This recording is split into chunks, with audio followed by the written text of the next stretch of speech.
السلام علیکم بچوں، آج جو کہانی ہم آپ کو سنانے جا رہے ہیں اس کہانی کا نام ہے شہزادی اور جادوئی گڑیا۔ تو چلیے کہانی کو شروع کرتے ہیں۔ بہت عرصہ پہلے کی بات ہے، کسی ملک میں ایک بادشاہ حکومت کرتا تھا۔ بادشاہ بہت نیک اور رحم دل تھا۔ بادشاہ کی ایک بیٹی تھی، شہزادی علیزہ۔ شہزادی علیزہ نے اچانک بولنا بند کر دیا۔ وہ کسی سے بات نہ کرتی اور نہ ہی کسی بات کا جواب دیتی۔ بادشاہ نے شہزادی کا بہت علاج کروایا، لیکن شہزادی ٹھیک نہ ہوئی، جس کی وجہ سے بادشاہ بہت پریشان ہو گیا۔ آخر بادشاہ نے پورے ملک میں اعلان کروایا کہ جو شہزادی کو ٹھیک کرے گا اسے بہت سا انعام دیا جائے گا۔ بہت سے لوگ آئے، لیکن وہ شہزادی کو ٹھیک نہ کر سکے اور انہیں ناکام لوٹنا پڑا۔ اسی ملک میں احمد نام کا ایک آدمی رہتا تھا جو بہت غریب تھا۔ احمد ایک نیک اور سمجھدار آدمی تھا۔ اس نے سوچا کہ اسے بھی شہزادی کو ٹھیک کرنے کی ایک کوشش کرنی چاہیے۔ اس نے جلد ہی سفر کی تیاری کی اور روانہ ہو گیا۔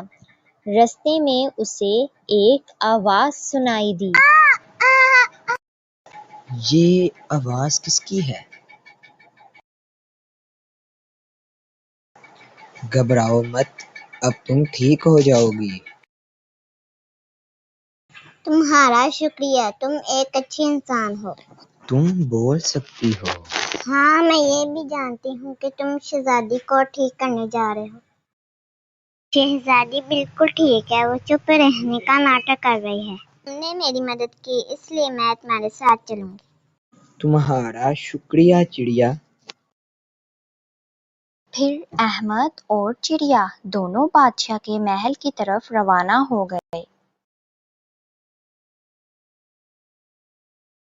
بادشاہ سلامت، میں شہزادی کو ٹھیک کرنے آیا ہوں۔ مجھے امید ہے کہ وہ میرے علاج سے ٹھیک ہو جائیں گی۔ تمہارا نام کیا ہے؟ میرا نام احمد ہے۔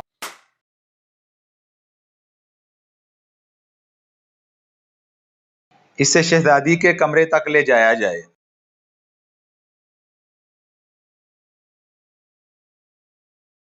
شہزادی کیسی ہیں آپ؟ پیاری چڑیا، شہزادی تو بات نہیں کر رہی تو میں پھر تم سے ہی بات کر لیتا ہوں۔ چڑیا بھی بھلا بول سکتی ہے؟ ٹھیک ہے احمد۔ چڑیا، کیا تم کہانی سنو گی؟ ہاں، میں ضرور سنوں گی۔ پھر احمد نے کہانی سنانا شروع کی کہ ایک گاؤں میں 3 بھائی رہتے تھے۔ بڑا بھائی گڑیا بنانے کا کاریگر تھا، وہ بہت اچھی گڑیا بناتا تھا، جبکہ دوسرا بھائی بڑے بھائی کی بنائی ہوئی گڑیوں کے کپڑے سلائی کرتا تھا، لیکن سب سے چھوٹا بھائی کوئی کام نہیں جانتا تھا۔ ایک دن ان تینوں نے فیصلہ کیا کہ انہیں شہر جا کر کام کرنا چاہیے۔ جلد ہی وہ شہر کے لیے روانہ ہوئے۔ رستے میں انہوں نے ایک جگہ رک کر آرام کرنے کا فیصلہ کیا کیونکہ رات ہو رہی تھی۔ انہوں نے فیصلہ کیا کہ رات کے تینوں حصوں میں ایک ایک بھائی اٹھ کر پہرا دے گا، جبکہ باقی 2 بھائی آرام کریں گے۔ سب سے پہلے بڑے بھائی کی باری تھی۔ بڑا بھائی پہرا دے رہا تھا، جبکہ دوسرے دونوں بھائی آرام سے سو رہے تھے۔ بڑے بھائی نے سوچا کہ فارغ بیٹھنے سے اچھا ہے کہ وہ ایک گڑیا ہی بنا لے، تو اس نے گڑیا بنانے کا کام شروع کر دیا۔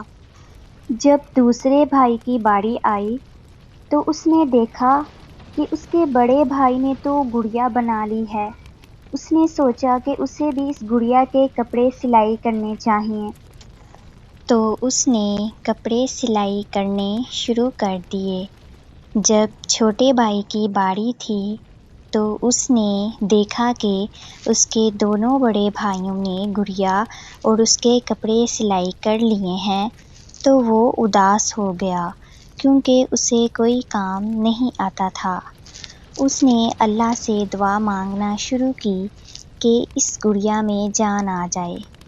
اچانک ہی وہ گڑیا ایک لڑکی میں بدل گئی۔ جب باقی دونوں بڑے بھائی باہر آئے تو انہوں نے گڑیا کو زندہ دیکھ کر آپس میں لڑنا شروع کر دیا۔ بڑے بھائی کا کہنا تھا کہ وہ گڑیا اس نے بنائی ہے، اسی لیے یہ گڑیا اس کو ملنی چاہیے، جبکہ دوسرے بھائی کا کہنا تھا کہ یہ گڑیا اس کو ملنی چاہیے کیونکہ اس نے ہی اس گڑیا کے کپڑے بنائے ہیں۔ چڑیا، تمہیں کیا لگتا ہے یہ گڑیا کس کو ملنی چاہیے؟ مجھے لگتا ہے کہ یہ گڑیا بڑے بھائی کو ہی ملنی چاہیے کیونکہ اس نے ہی گڑیا بنائی ہے۔ مجھے لگتا ہے کہ یہ گڑیا دوسرے بھائی کو ملنی چاہیے کیونکہ اس نے ہی گڑیا کے کپڑے سلائی کیے تھے۔ شہزادی، جو کہ بہت غور سے یہ کہانی سن رہی تھی، اچانک ہی بول اٹھی۔ نہیں، یہ گڑیا چھوٹے بھائی کو ملنی چاہیے کیونکہ اس کی دعاؤں کی وجہ سے اس گڑیا میں جان آئی ہے۔ بادشاہ، جو کہ دوسرے کمرے میں ان سب کی باتیں سن رہا تھا، وہ بھی شہزادی کو بولتا دیکھ کر بہت خوش ہوا۔ بادشاہ نے احمد کا شکریہ ادا کیا اور اسے انعام دیا، اور احمد اپنے گھر کی طرف روانہ ہو گیا۔ اگر آپ جاننا چاہتے ہیں کہ شہزادی ناٹک کیوں کر رہی تھی، تو اس کہانی کا دوسرا پارٹ ہم بہت ہی جلدی لانے والے ہیں، اسی لیے چینل کو سبسکرائب کر دیجئے اور بیل آئیکن کو بھی پریس کر دیجئے تاکہ آپ کو اس کہانی کا نوٹیفیکیشن ملتا رہے، اور اس کہانی کو لائک، شیئر اور کمنٹ ضرور کیجئے گا۔